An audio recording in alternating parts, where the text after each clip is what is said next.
La première et la dernière fois que je suis venue ici, à la Sorbonne, dans cet amphithéâtre, c'était pour étudier l'histoire.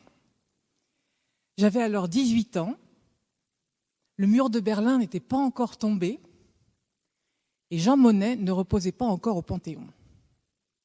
Jean Monnet, vous savez, c'est cet homme qui a eu cette idée incroyable, à l'un des pires moments de l'histoire, de repacifier l'Europe par la gestion commune d'intérêts partagés.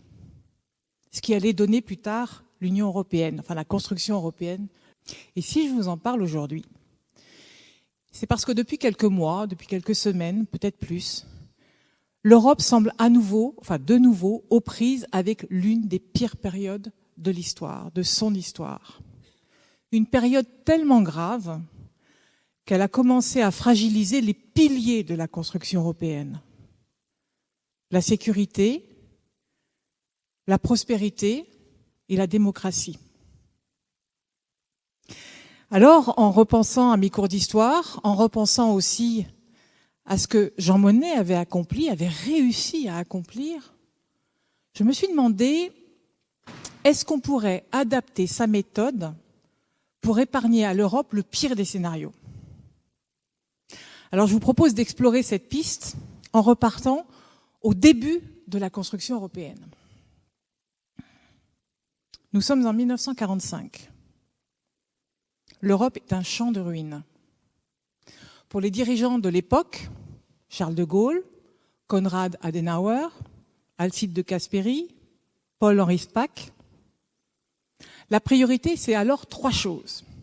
Reconstruire, résister à l'influence soviétique, et puis réconcilier les nations pour éviter qu'une nouvelle guerre se produise. Mais quand on pense alors à l'histoire européenne, quand on pense à la longue liste de conflits qui la caractérise, quand on pense aussi à la déchirure, à la blessure infligée aux Européens par 2 conflits majeurs en 30 ans, alors on mesure l'amplitude de ce qu'il fallait accomplir, la démesure du défi à relever. Et c'est là qu'intervient Jean Monnet. Il est alors commissaire au plan chargé de la reconstruction. Et surtout, son idée, c'est de créer des solidarités concrètes, irréversibles, pour lier peu à peu les États européens entre eux et, en quelque sorte, construire une sorte de maison commune à l'intérieur de laquelle il deviendrait impossible de se faire la guerre. Et pour amorcer le processus, Jean Monnet a l'idée de placer la production du charbon et de l'acier sous une autorité commune pour faire de cette industrie qui était le nerf de la guerre, un intérêt partagé. Et c'est comme ça que grâce à la vision et au pragmatisme de Jean Monnet, grâce aussi au portage politique de son ami Maurice Schumann, qui était alors ministre des Affaires étrangères, la première pierre de la construction européenne va être posée avec la création de la CECA, la Communauté européenne du charbon et de l'acier. Quand on y pense, mais quelle audace, quel génie d'avoir inventé un processus qui, pendant 70 ans, va permettre aux Européens de transformer leur division en moteur de rapprochement et leur clivage en moteur de coopération. Si vous pensez par exemple à la Communauté économique européenne, là aussi, en quelque sorte, c'est une réponse à un échec, celui de la CED, la Communauté européenne de défense. Même chose après la chute du mur de Berlin. S'il n'y avait pas eu les tensions autour de la réunification allemande, autour aussi de l'élargissement, qui sait si les États européens auraient adopté une monnaie commune? Et puis même chose au moment de la crise de la dette en 2007. Rappelez-vous, les tensions. Pourtant, ils ont créé l'union bancaire.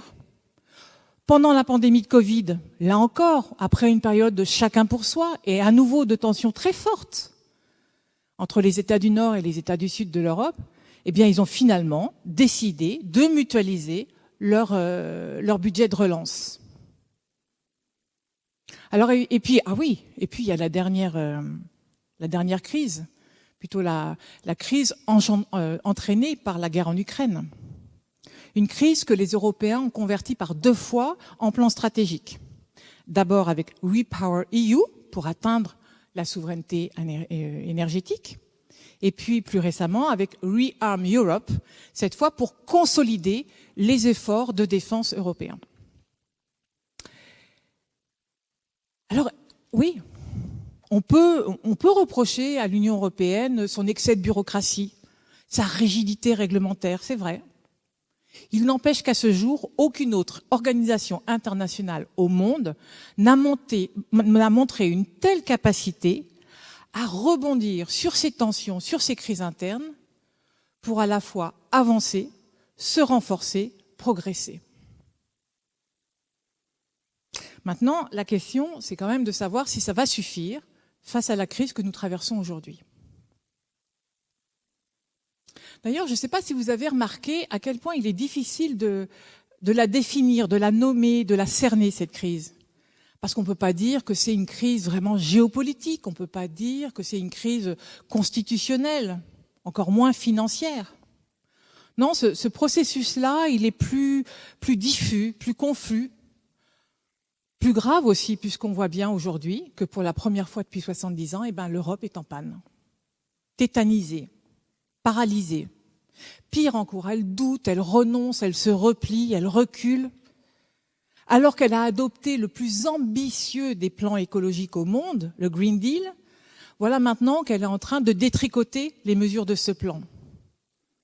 Pareil, au motif d'alléger la charge réglementaire qui pèse sur les entreprises européennes, elle adopte une loi, la loi Omnibus, dont l'application revient finalement à réduire les ambitions, que ce soit en termes de climat, de biodiversité ou de droits humains.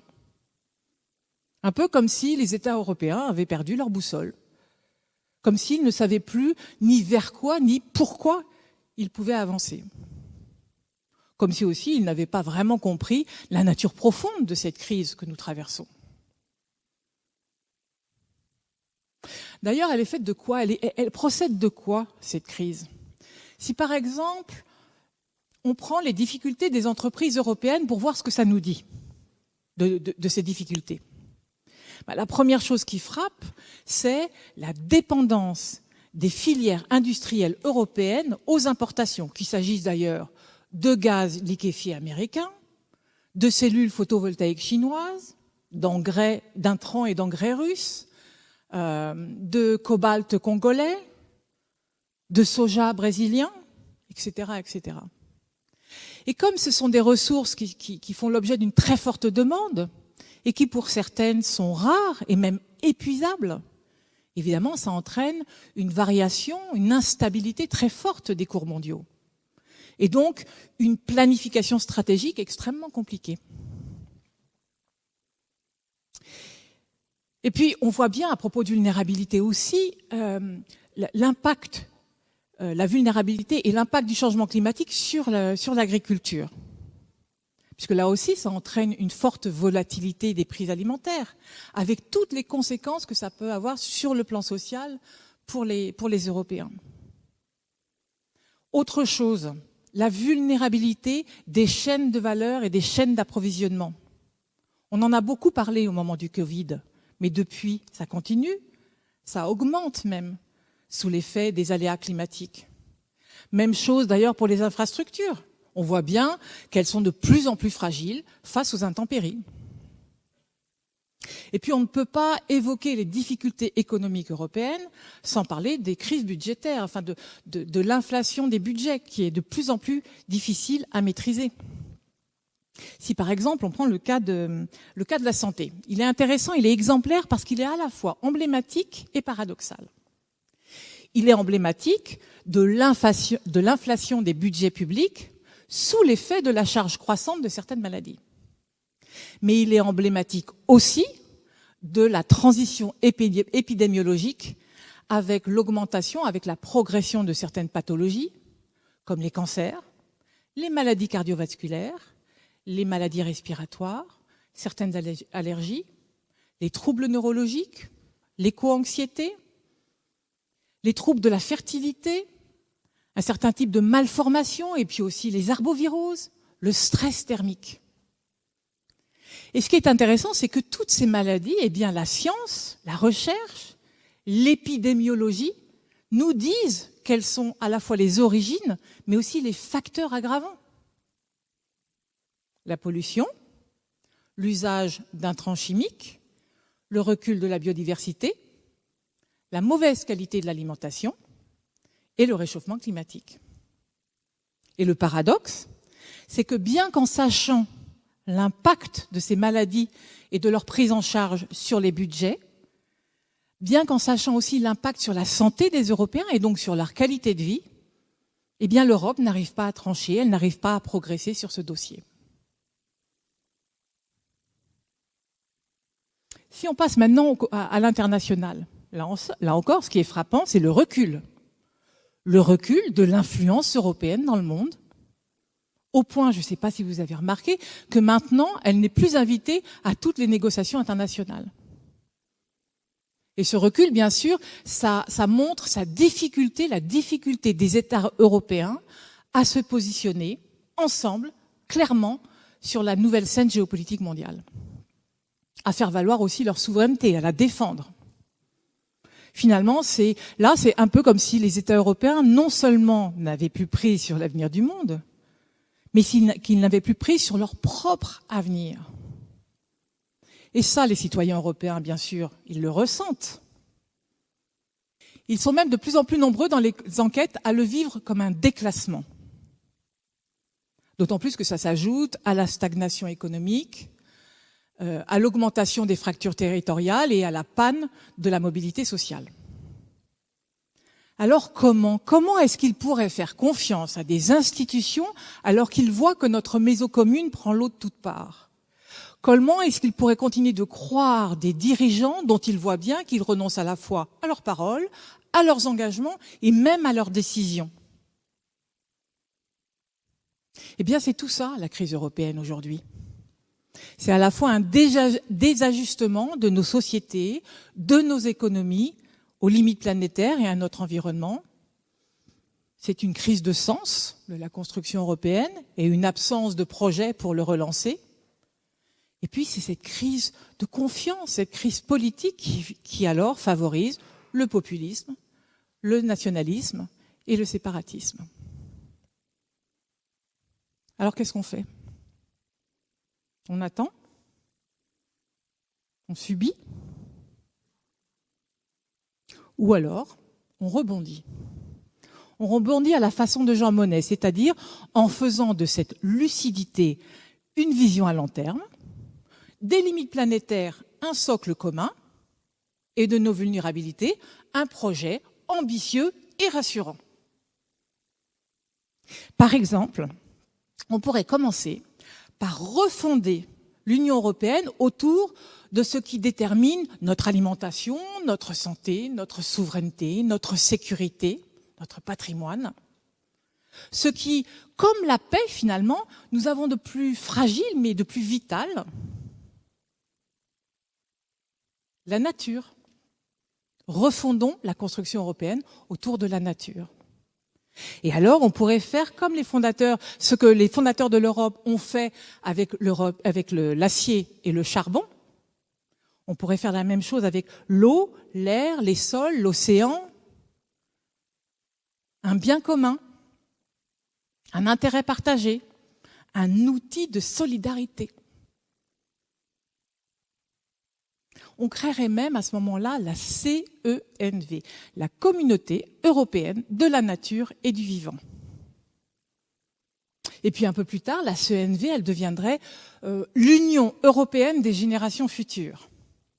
Et dans cette union, eh bien, les représentants de la nature auraient un droit d'alerte opposable et même un pouvoir de proposition pour les politiques publiques. La première, par exemple, ça pourrait être la politique énergétique commune, mais qui serait cette fois structurée, une politique énergétique commune, mais qui serait cette fois structurée autour des limites planétaires à l'échelle de l'Europe.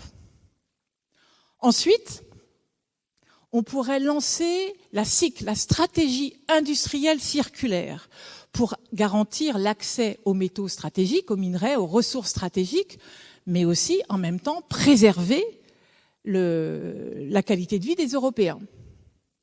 Et dans le cadre de cette stratégie industrielle, on créerait des filières de matériaux biosourcés, une filière spécialisée sur le réemploi. On créerait un plan massif de rénovation thermique des logements. Et puis pour alléger les budgets publics, alléger la dette, et en même temps améliorer la santé des Européens, eh bien, on remplacerait la PAC, la politique agricole commune, par la PAD, la politique agricole et alimentaire durable, avec 3 critères d'orientation. La santé des hommes, la santé des sols et des espèces, et bien sûr, la santé et la protection et le niveau de vie des agriculteurs. Avouez que ça aurait de l'allure, enfin que ça serait un magnifique projet de relance. Un peu comme la première pierre d'une nouvelle période de renaissance de l'Europe. Et puis, il ne faut pas oublier que, bien sûr, la mise en œuvre de ces politiques, ça veut dire des opportunités d'investissement, des opportunités d'emploi, de recherche, d'innovation. Donc ça veut dire aussi plus de stabilité, plus de sécurité, plus de sens pour les élus, pour les citoyens, pour les entrepreneurs, pour les investisseurs. Et puis surtout, pour les jeunes, parce que, de nouveau, ils pourraient espérer que leur avenir sera plus grand que celui de leurs aînés. Et puis replacer l'écologie au cœur du projet européen, c'est aussi une manière à l'international d'exercer différemment sa puissance et sa souveraineté.